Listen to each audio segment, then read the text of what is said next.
BTech Ravi అన్న అతను తల్లకిందులు తపస్సు చేసిన జన్మలో ఎమ్మెల్యే కాలేడు.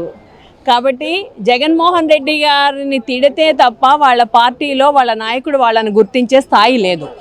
ప్రతి ఒక్కరూ నేనున్నానని చెప్పేసి అని ఎవడ మట్టుకు వాడు అసలు ఏంటి రాజకీయ నిరుద్యోగులుగా ఉండి రాజకీయ ఉద్యోగం సంపాదించుకోవాలి అనుకున్న కూటమి నేతలు ప్రతి ఒక్కళ్ళు జగన్మోహన్ రెడ్డిని తిడితే తప్ప వాళ్ళకి మనుగడ లేదు, జగన్మోహన్ రెడ్డిని తిడితే తప్ప వాళ్ళకి గుర్తింపు లేదు. కాబట్టి నేను ఉన్నానని చెప్పేసి అని ఎవడ మట్టుకు వాడు పర్ఫార్మెన్స్ ఇచ్చుకోవడానికి వస్తున్నాడు. అంతే తప్పితే జగన్మోహన్ రెడ్డి గారు పరామర్శ చేస్తున్నారా, వీధి రౌడీగా ప్రవర్తిస్తున్నారా అన్నది ఛానల్స్ చూస్తే మీకు అర్థం కావడం లేదా? ఆ ఛానల్స్ చూసి జగన్మోహన్ రెడ్డి గారి కోసం వస్తున్న జనాన్ని చూసి తట్టుకోలేక ఆ కడుపుబ్బరంతో మీరు జగన్మోహన్ రెడ్డి గారి మీద లేనిపోని అవాకులు చవాకులు పేలుతున్నారు తప్పితే నిజంగా రౌడీ పరిపాలన చేస్తున్నది ఎవరండి? కూటమి వాళ్ళు కాదా?